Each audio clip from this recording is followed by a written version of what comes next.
মিডিয়ায় কথা বলার ক্ষেত্রে কয়েকটি গুরুত্বপূর্ণ বিষয় ফোকাস করতে হবে। কয়েকজন জিম্মাদার মিডিয়ার কথা বলার জন্য মসজিদের বাইরে থাকা জরুরি।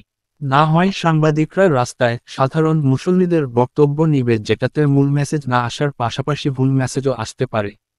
যাদের মাশওয়ারা হয়েছে তারাই শুধু মিডিয়ার সামনে কথা বলবো, অন্যরা কথা বলবো না। ১. আমাদের হজরত জি মাওলানা সাদ সাহেব দামাত বারকাতুমকে ইজতেমায় আসা নিশ্চিত করতে হবে। ২.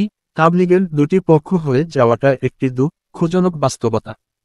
আমরা সবসময়ই তাদের অধিকার স্বীকার করে শান্তিপূর্ণ সমাধান এবং স্থিতিশীলতার কথা বলি, কিন্তু দুঃখজনক হলো তারা আমাদের অস্তিত্বই মিটিয়ে দিতে চান এবং আমাদের সব অধিকার কেড়ে নিতে চান। ৩. মতপার্থক্যের কারণে এখন পক্ষ আলাদা ইজতেমা ও জোর করেন। সুতরাং আমাদের ইজতেমায় কে আসবেন আর কে আসবেন না এটা তো তারা নির্ধারণ করার অধিকার রাখেন না।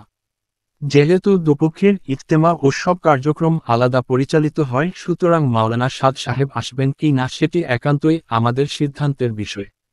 ৪. গত ৭ বছর ধরে তাদের খুশি করতে আওয়ামী সরকার আমাদের অনেক ন্যায্য অধিকার থেকে বঞ্চিত করছেন। এবার নতুন বাংলাদেশ আমাদের স্পষ্ট দাবি, যদি আমাদের ইজতেমায় মেহমান আসার ক্ষেত্রে তাদের নাক গলানোর সুযোগ দেওয়া হয়, তাহলে তাদের ইজতেমায়ও বিদেশি কোনো মুরব্বি আসতে পারবেন না। ৫. আমরা কখনো উত্তেজনাকর পরিস্থিতি সৃষ্টি করেনি। এ পর্যন্ত যত পরিস্থিতি সৃষ্টি হয়েছে এটি তাদের হঠকারিতা এবং বাড়াবাড়ির কারণেই হয়েছে। তারা আমাদের সাথীদের মসজিদে এমনকি বাসাবাড়িতেও কার্যক্রম পরিচালনায় বাধা দেয়। মোটামুটি এভাবে যৌক্তিক কথাগুলো পয়েন্ট আকারে তুলে ধরতে হবে। আমাদের অধিকার এবং তাদের জুলুমের বিষয়গুলো বেশি উপস্থাপন করতে হবে।